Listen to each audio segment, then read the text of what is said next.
So the acronym here is brain-computer interfaces. So this might be an application of music that it may not be so obvious. So let me just preface it with a little bit of background. We work with populations of children with severe disabilities who don't have functional speech and may not have many useful movements either. So communication is very difficult for these individuals.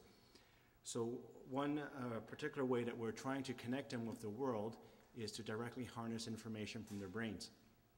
And one particular modality that's very promising is what you're seeing in this video here. It's called near-infrared spectroscopy. So basically we use light to interrogate the activity in the brain.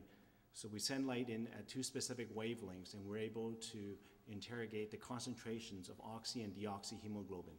So when your brain, a certain area of your brain increases in activity, metabolic demand increases, so it needs more oxygen, so the concentration of oxyhemoglobin is going to increase, and we can see that using light.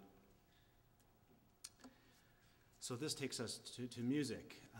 Singing a song in your head is something that most people find easy to do. So we were interested in potentially using this as a task for brain-computer interfacing. So for example, if you're able to sing a song in your head, we could then detect that and use that to turn on your lights or operate your computer. So we ran a study this is one of our first studies to differentiate music imagery from mental arithmetic. And if you're like me, you would prefer to do the music than the math in your head. What was very promising, though, was that, and this was in able-bodied individuals, we could get close to 80% differentiation. And so this is what we would call an active BCI, where the individual is actively doing a task to operate the machine. This is an example. This is actually one of my students, and this is again an active BCI. And what he ran an experiment where he had people sing a song in their head, and he cued them. As you saw that thumbs up, it was actually not as crude as that, but the computer cued them to start singing and stop singing the song in their head. And what he's actually doing now is raising and lowering that bar simply by singing in his head.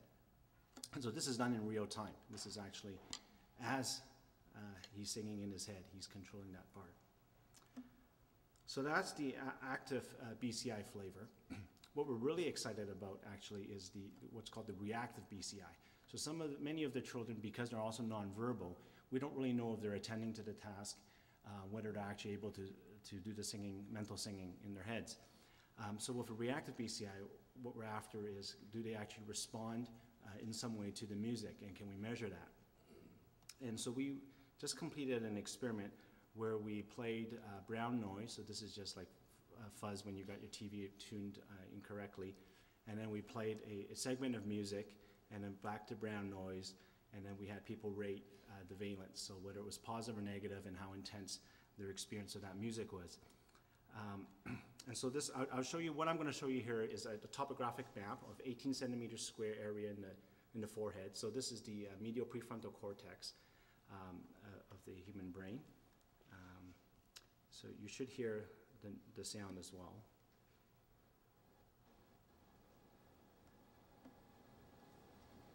So this is the oxyhemoglobin map. So the darker red means higher concentration of oxygen.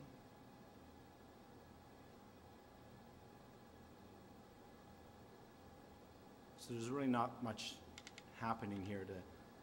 The oxygen is dissipating as you're listening to this brown noise.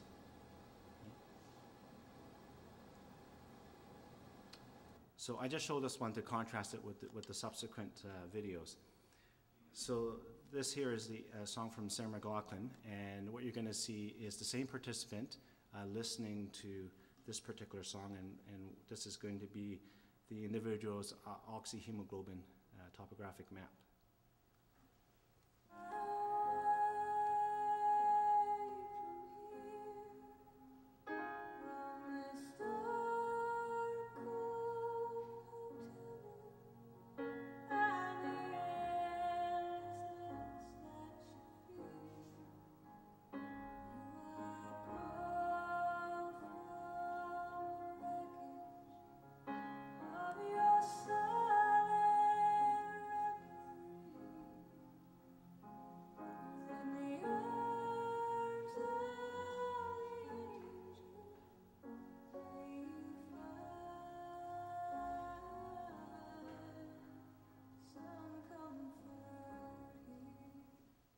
So you have to believe me, that was not just a Windows visualization.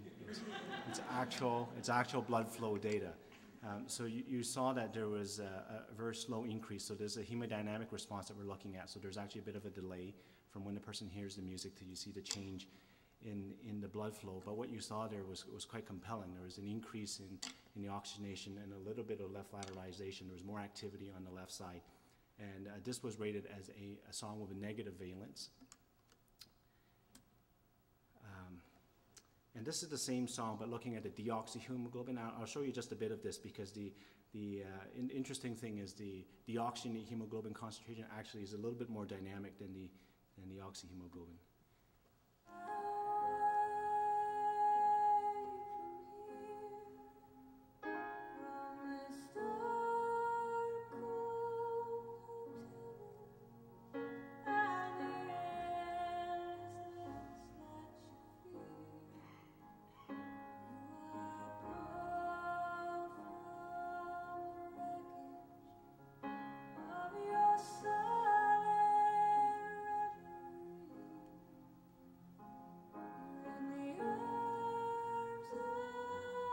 Just in the interest of time, I'll stop it there. But what you saw there was actually increase and decreases in deoxyhemoglobin in multiple different areas. And what this is suggesting is that the coupling trend between the oxy and deoxyhemoglobin here is quite interesting. Whereas the oxygenated hemoglobin was changing slowly, the deoxy was changing more rapidly in the different parts. So there's oxygen being consumed, but it's not being replenished at the same, immediately. So this is the same participant listening to a song that's now positively rated in terms of valence, just to see the differences in activation.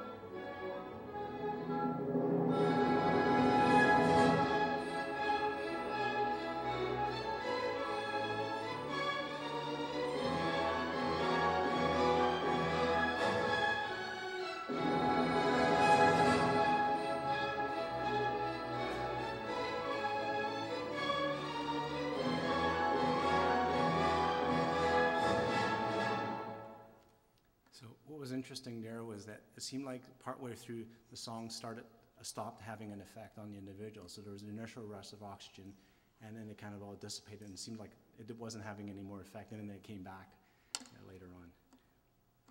So I'll just skip ahead this one. This is just a deoxy version of the same thing.